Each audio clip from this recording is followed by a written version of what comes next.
शेती कायची ठीक आहे.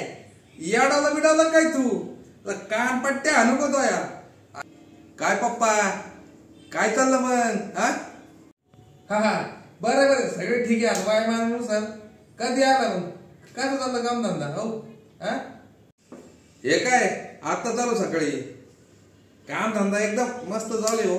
पण जरा नवीन कंपनी टाकायचा विचार चालू आहे म्हणून आलो होतो. अरे वा लय काम झालं मग. बरं बरं चांगलं चांगलं कर कर कर चांगली गोष्ट आहे हो.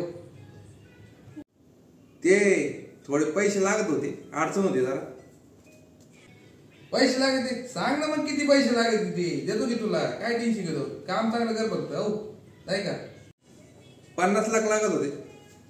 50 लाख एवढे अरे बाळा एवढे द्यायचे आपल्याचे नाही. 10-15 लाख देतो काही धान्य बिन्य विकून ऊसाचे येतील ते काही लई झालं तो आहे सोनं गाण बिन टाकून नाही तर मोडून तुला 15-1 लाख रुपये मी सोय करतो भाऊ. याच्यापेक्षा जास्त आपल्याच्या काय होणार नाही. पैसे नाही मग काही शेती विका ना आपली. तसं पण चांगले पैसे येतील. आणि तुम्हाला पुढे आता पुढे शेती होती काय होतं तुम्ही पण थकले आता नाही का. टाका थोडीफार शेती विकून. मग काय शेती कायची ठीक आहे. याडाला बिडाला काय तू कान पट्ट्या आणू का या अरे ती शेती म्हणजे काय आमची आपली खानदानी जमीन ती आपली आपलं तर आजना पंजाना त्याच्या पंजाना काबड कष्टानं वाढवली ती जमीन. आणि तू म्हणजे इकायची अरे ती जमीन नसती तर काय खाल्ला असतं रे तुला लाज बीज हाईक नाही. अरे ती जमीन बिमिनिकेचं नाव नको काढू मुस्कडच फोडून तो. जमीन माय बापाची आणि माझ्या बापाने सांगितले जोपर्यंत जिवंत आहे एक जमिनीचा तुकडा सुद्धा ऐकून द्यायचा नाही.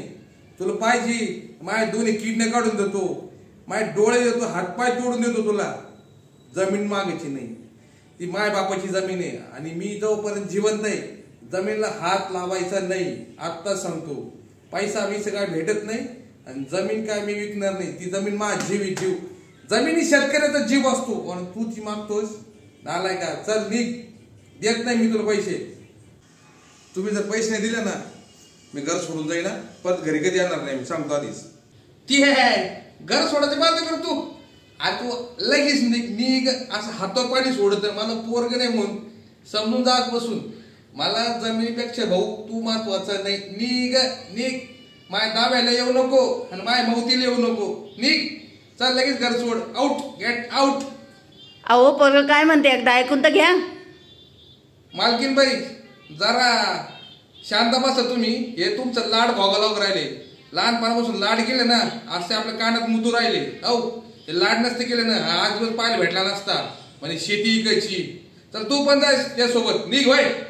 मला म्हणत नाही पोराचं ऐकण्याचं ऐका.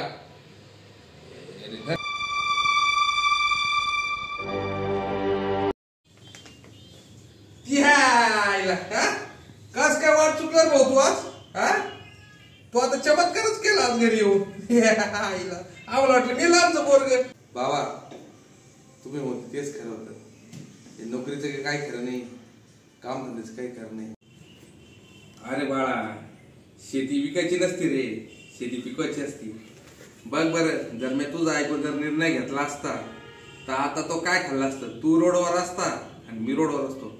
अरे बाळा शहरातल्या तुम्ही त्या सुंदर दुनियाला भुलून जाता. तिथं फ्लॅट घेता पैसे करता मजा हजा आणता. पण ती जिंदगी नाही बाळा. ती तिथं संपलं सगळं. तुमच्या शेवटी आठवण येते ती गावाच्या मातीची आणि गावाच्या माणसाची. मुला असं करत जाऊ नकोस. शहरात तुला काय करायचं कर पण गावाकडचं नातं तोडू नको. गावाकडची माणसं तोडू नको. आणि शेती कधी आयुष्यात विकू नको. शेती म्हणजे हा शेतकऱ्याचा प्राण जीव की प्राण असतो. त्याच्यामुळे कधीही कुठल्या शेतकऱ्याला किंवा बापाला म्हणत नाही शेती विका म्हणून मित्रा. अजिबात म्हणू नको. समजून घे इथून पुढं नीट वाग.